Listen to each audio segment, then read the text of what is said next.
Microsoft office হচ্ছে এক ধরনের অ্যাপ্লিকেশন সফটওয়্যার। মাইক্রোসফট অফিস হচ্ছে এক ধরনের অ্যাপ্লিকেশন সফটওয়্যার। আমরা লেখালেখির জন্য বা টাইপিং এর জন্য মাইক্রোসফট অফিস সফটওয়্যার ব্যবহার করে থাকি। মাইক্রোসফট অফিসের সঙ্গে অনেকগুলো প্রোগ্রাম জড়িত আছে। এক, এমএস ওয়ার্ড অথবা মাইক্রোসফট অফিস ওয়ার্ড। এক নাম্বার হচ্ছে এমএস ওয়ার্ড অথবা Microsoft Office Word. MS Word অথবা মাইক্রোসফট অফিস ওয়ার্ড। আচ্ছা, MICRO দুই নাম্বার MICRO অথবা এমএস বানানো প্রচুর ভুল করে। X C E double L Excel. X C E double L Excel, Microsoft Excel অথবা এমএস এক্সেল। এমএস হচ্ছে মাইক্রোসফটের সংক্ষিপ্ত রূপ। এমএস এক্সেল লিখছেন। মাইক্রোসফট পাওয়ার পয়েন্ট অথবা এমএস পাওয়ার পয়েন্ট।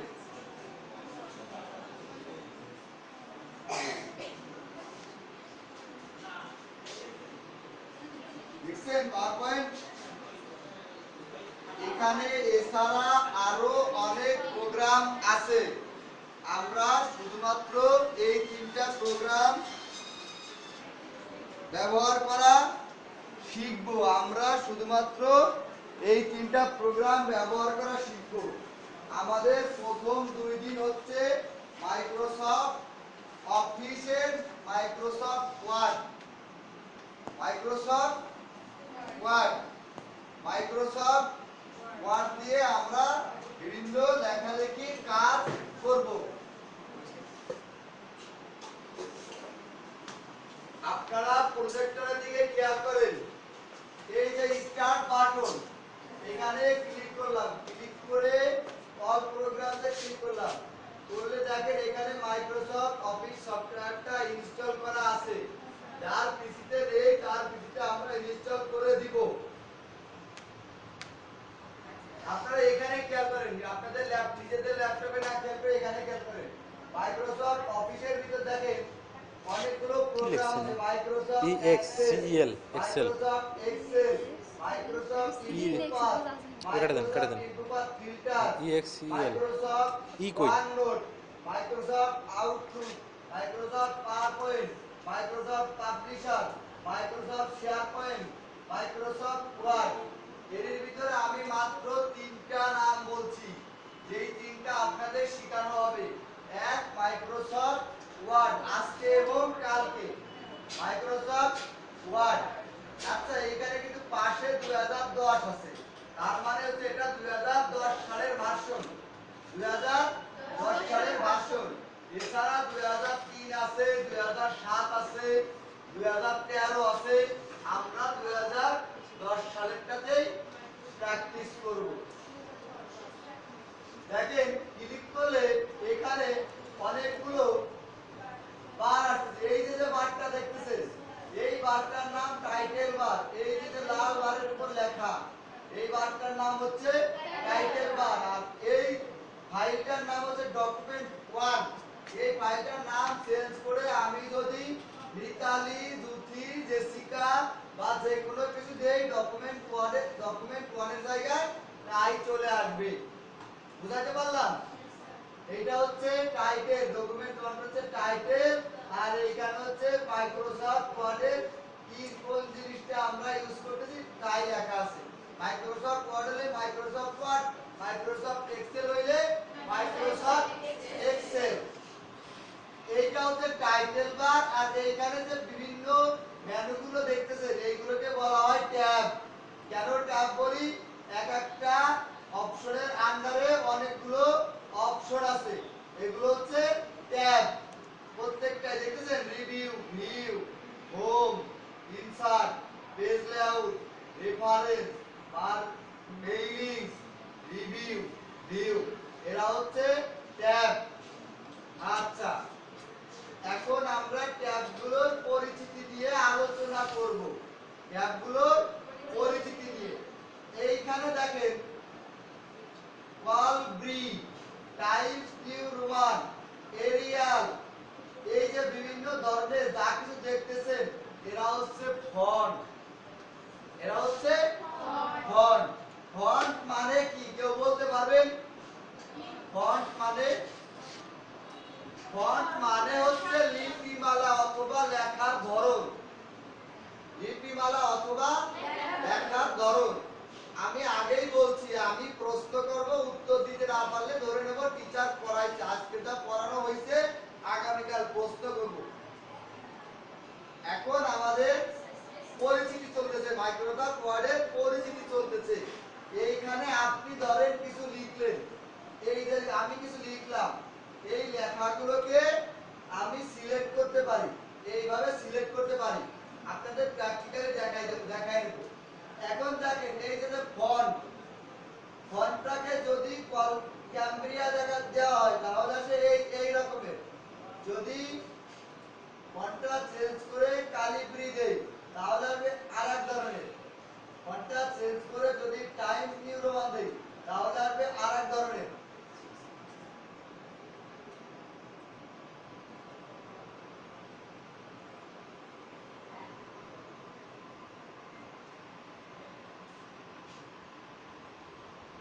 অবশ্যই কোনো কিছু চেঞ্জ করতে হলে তাকে সিলেক্ট করে নিতে হবে।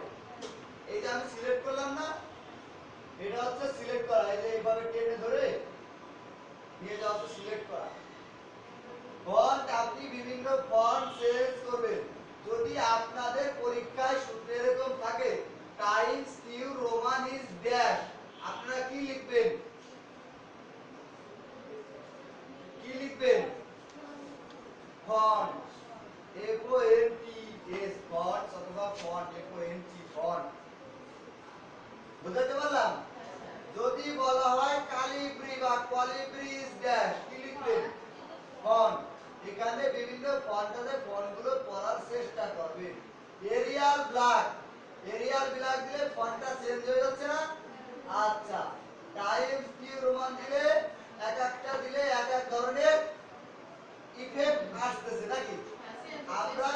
আমরা আমাদের কাগজ কলমে সচরাচর টাইমস নিউ রোমান ইউজ করি। টাইমস নিউ রোমান হচ্ছে স্ট্যান্ডার্ড টাইপের ফন্ট। স্ট্যান্ডার্ড টাইপের ফন্ট। এই ফন্টগুলোর অক্ষরগুলো বা ওয়ার্ডগুলো বা পুরো পেজের টোটাল ওয়ার্ডগুলোকে ছোট বড় করা যায়। ছোট বড় করা যায়। এখানে আছে 8 থেকে শুরু থাকে। 8 সাইজ দিলে কতটুকু হয়? 9 দিলে কতটুকু হয়? 10, 11, 12। 12 হচ্ছে স্ট্যান্ডার্ড সাইজ। স্ট্যান্ডার্ড ফন্ট হচ্ছে টাইমস নিউ রোমান, আর সাইজের বেলায় 12 হচ্ছে স্ট্যান্ডার্ড সাইজ। আপনি এটাকে বড় ছোট করতে পারবেন যত বড় ইচ্ছা খুশি। সর্বোচ্চ কত দেখেন 72 পর্যন্ত করা যাচ্ছে এখানে। সর্বোচ্চ 72 পর্যন্ত করা আছে দেখেন। দিয়ে রাখছেন।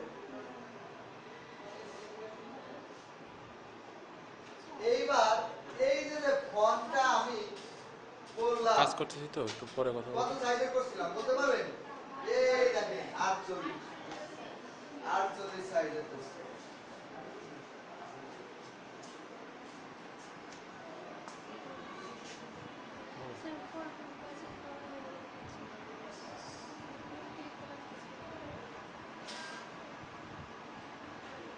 এইখানে দেখেন বি, বিতে হচ্ছে বোল্ড করা।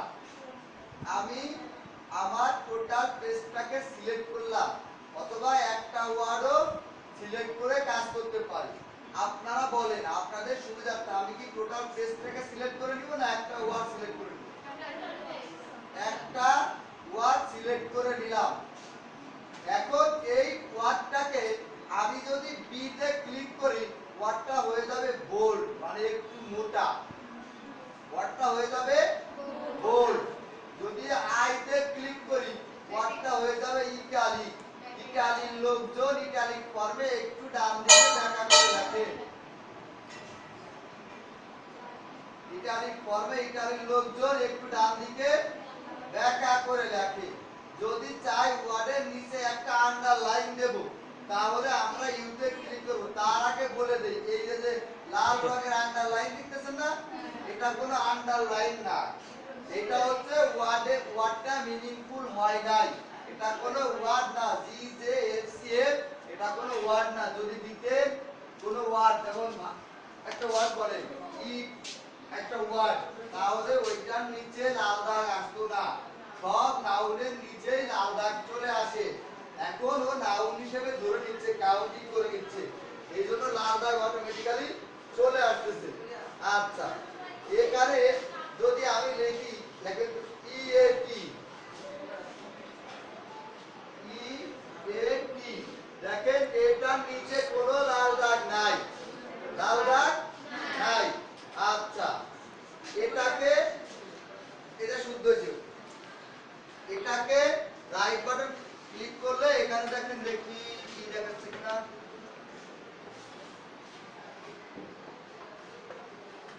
এই যে শুদ্ধ উচ্চারণ দেখাচ্ছে, ক্যাপিটাল লেটার বি।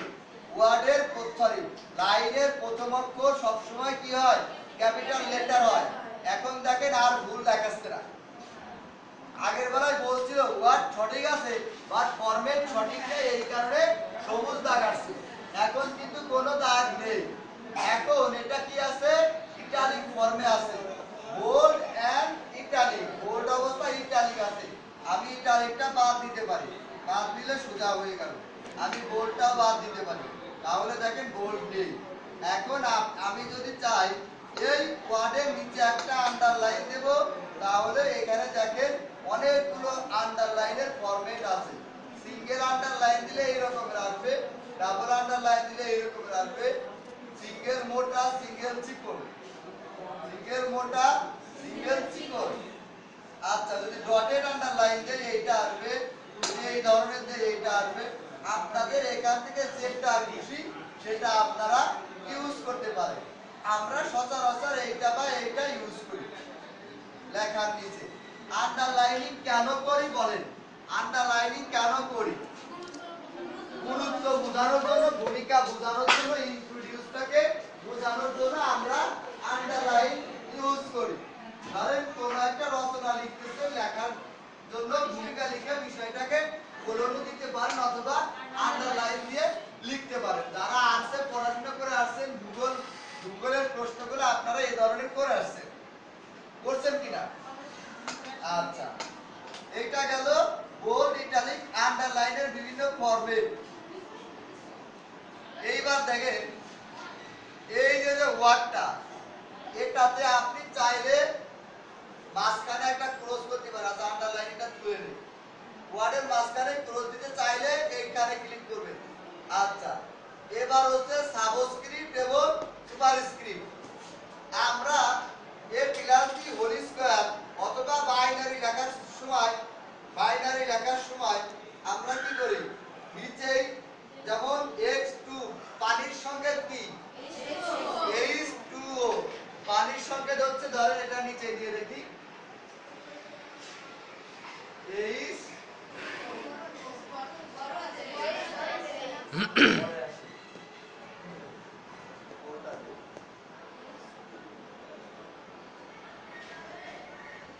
এই যে অক্ষরগুলো দেখেন, সাবস্ক্রিপ্ট সুপারস্ক্রিপ্ট করানোর আগে আপনাদের এইটা দেখাইতে হবে, কেস, বিভিন্ন case, sentence case, lower case, upper case, capitalise each word, capitalise each word.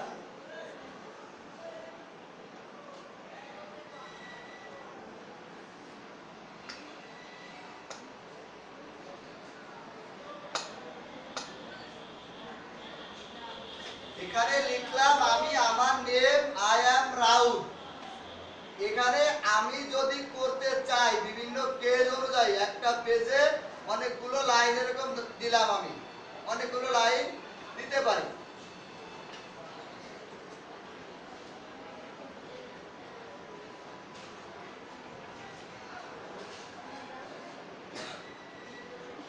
সাইজটাকে একটু ছোট করে দিই।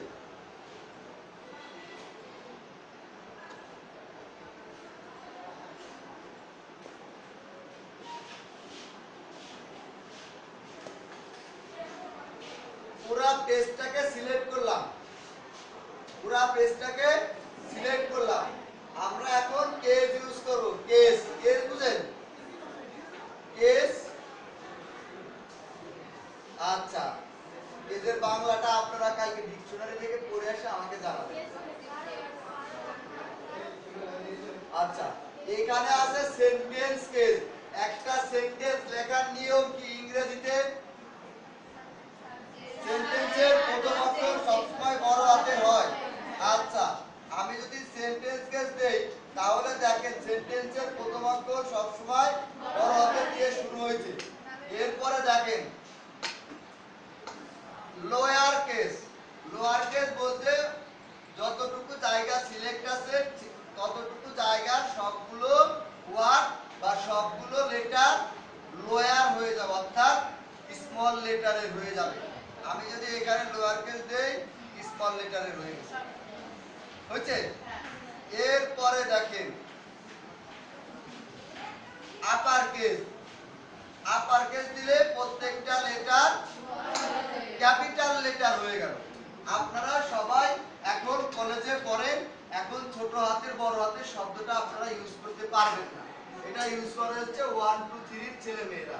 আমরা ইউজ করব ক্যাপিটাল লেটার স্মল লেটার। এরপরে দেখেন ক্যাপিটালাইজ ইজ ওয়ার্ড, অর্থাৎ প্রত্যেক ওয়ার্ডের শুরুতে প্রথম ওয়ার্ডটা ক্যাপিটাল হবে। Capitalise each word. এরপর আছে টগল কেস। টগল কেস হচ্ছে যেটা এখন ক্যাপিটাল আছে সেটা স্মল হয়ে যাবে, যেটা স্মল আছে সেটা ক্যাপিটাল হয়ে যাবে। একটু ভালো করে দেখেন ক্যাপিটাল আছে কোনগুলো, স্মল আছে কোনগুলো। টগল কেস দিলে দেখেন কি হলো, ক্যাপিটালটা স্মল হয়েছে, স্মলটা ক্যাপিটাল হয়েছে। আবারও তাই দিলাম, দেখেন আগের জায়গায় ফিরে আসবে। এইটা হচ্ছে আমাদের বিভিন্ন কেস। এরপর দেখেন এখানে আছে ওয়ার্ডকে ছোট বড় করা। এখানে সাইজ দিয়ে করতে পারেন, অথবা আপনি এই যে দুইটা এ দেখতেছেন এর উপরে টপ অ্যারো এটা দিয়ে ওয়ার্ড বড় হয়, টপ অ্যারো দিয়ে ওয়ার্ড বড় হয়, আর বটম অ্যারো দিয়ে অথবা বটম অ্যারো বা ডাউন অ্যারো দিয়ে ওয়ার্ড ছোট হয়, যেটা আমরা সাইজ হিসেবে ব্যবহার করে এসেছি। জেসিকা বুঝতে পারছো? সাবিনা, প্রিয়াঙ্কা মন্ডল, আপনি কি করতেছেন? আমি কিন্তু অ্যাডভান্স স্টুডেন্ট পছন্দ করি খুবই কম। আমি আজকে ধারণাও করতে পারি নাই সাবিনা 10 এর 10 পাবে, কিন্তু যাদেরকে ধারণা করছি তারা অনেক খারাপ করছে। সাবিনার এসএসসি এর পয়েন্ট কত? 4.11। রেজাল্ট তো খারাপ, রেজাল্ট তো বেশি ভালো না। যাই হোক, এবার আমরা ইউজ করা শিখি সাবস্ক্রিপ্ট এবং সুপারস্ক্রিপ্ট।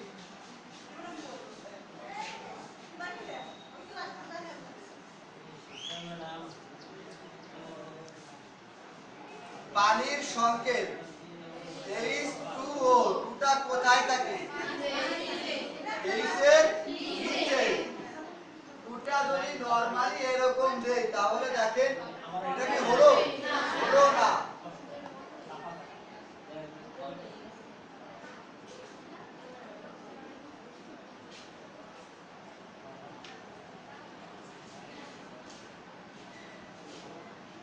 হয়েছে?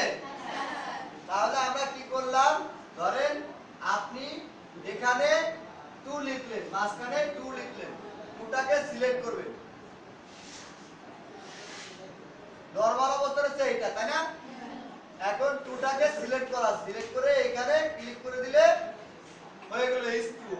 এইটাকে বলা হয় সাবস্ক্রিপ্ট। এটাকে কি বলা হয়? সাবস্ক্রিপ্ট। এবার আমরা লিখব a + b হোল স্কয়ার, অর্থাৎ সুপারস্ক্রিপ্টের ব্যবহার। a প্লাস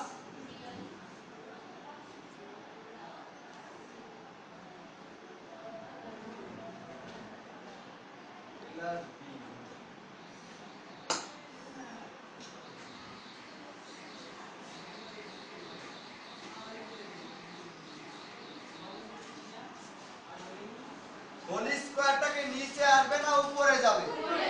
উপরে যদি যায় তাহলে সে হচ্ছে সুপারস্ক্রিপ্ট। এখানে 2 লিখলাম, 2 লিখে 2 কে সিলেক্ট করে এই যে মাথাটা দেখতেছেন না x এর মাথায় স্কয়ার, এইটাতে চাপ দিলে স্কয়ারটা উপরে চলে গেল। এইটা গেল সাবস্ক্রিপ্ট এবং সুপারস্ক্রিপ্ট। স্যার কত করব? হ্যাঁ আছে অল্প কিছুক্ষণ। কত হয়েছে? 20। 20। এবার কি কি দেখলাম বলেন তো? কি কি দেখলাম? ফন্ট দেখলাম, সাইজ দেখলাম, বোল্ড, ইটালিক, আন্ডারলাইন, ক্রস করা, সাবস্ক্রিপ্ট, সুপারস্ক্রিপ্ট, ফন্টের বিভিন্ন কেস, আবার একটা লেটার দিয়ে কিভাবে বড় ছোট করে এটা দেখলাম। এবার দেখো কালার করা। যদি আমরা এই লাইনটার ব্যাকগ্রাউন্ড অথবা টোটাল পেজটার ব্যাকগ্রাউন্ড কালার করতে চাই তাহলে চলে যাব এই যে ক্যাপিটাল এ আছে, এ এর নিচে যে কালার আছে এখানে বিভিন্ন কালার আছে। এটা ব্যাকগ্রাউন্ড কালার না, এটা হচ্ছে টেক্সটের কালার। ব্যাকগ্রাউন্ড কালার কি এটা? হ্যাঁ, এই যে স্মল এ দেখতেছেন, স্মল এ বি দিয়ে একটা ইরেজারের মতো আছে, এইটা হচ্ছে ব্যাকগ্রাউন্ড কালার। এটা হচ্ছে ব্যাকগ্রাউন্ড কালার, লাইনের ব্যাকগ্রাউন্ড কালার। আপনি যেটা খুশি সেটা ইউজ করেন। আমরা ব্যাকগ্রাউন্ড কালার, এটা কি কালার হয়েছে? গ্রিন কালার হয়েছে। এখন আমি চাচ্ছি যে আমার লেটারের কালারটা কালা বাদ দিয়ে অন্য কোনো কিছু দিব। আমাদের লেটারের কালারটা কালো বাদে অন্য কিছু হবে।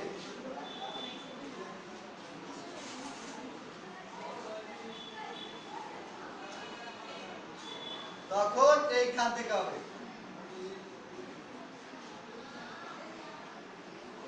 দেখছেন?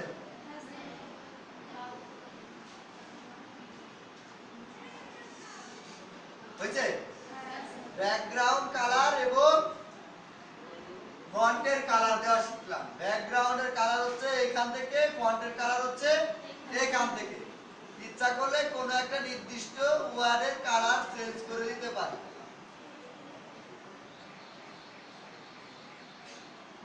আমার খুশি, আমি কি করব না করব এটা হচ্ছে আমার একান্তই নিজের খুশি। এটা হচ্ছে টেক্সটের ইফেক্ট। ধরেন আমি এই এটাকে একটু ডিফারেন্ট টাইপে লিখতে যাচ্ছি,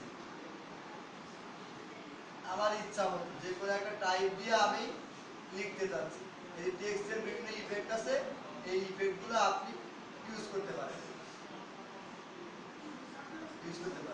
আমি এটা ইউজ করলাম। কি কি শিখলেন? সাইজ শিখলেন, ফন্ট শিখলেন, বোল্ড, ইটালিক শিখলেন, ক্রস করা শিখলেন, সাবস্ক্রিপ্ট, সুপারস্ক্রিপ্ট, টেক্সটের ইফেক্ট, ব্যাকগ্রাউন্ড কালার, ফন্টের কালার, এইগুলো শিখলেন। কেস শিখছেন।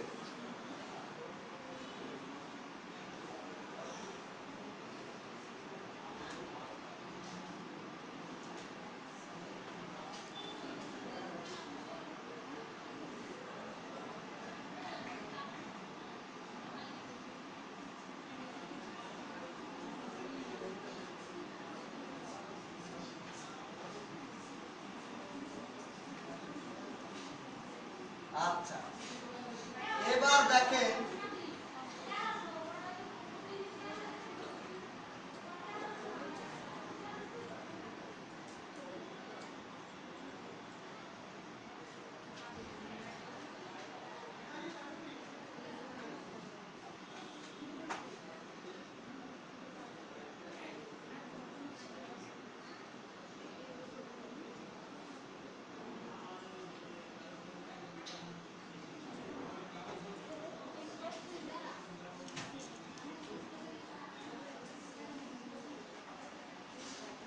এই যে আমি কয়েকটা লাইন লিখলাম,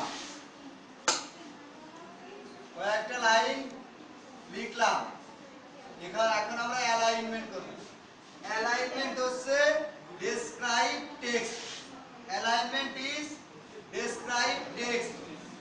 অ্যালাইনমেন্ট হচ্ছে টেক্সটকে ডেসক্রাইব করে, টেক্সটকে ডেসক্রাইব করে। যদি প্রশ্নে আসে হোয়াট ইজ অ্যালাইনমেন্ট, আপনারা দিবেন অ্যালাইনমেন্ট ইজ ডেসক্রাইব টেস্ট, অথবা যদি এটা মাল্টিপল চয়েস হিসেবে আসে তখন আপনারা ডেসক্রাইব টেস্টকে কি করবেন, টিক চিহ্ন দিবেন।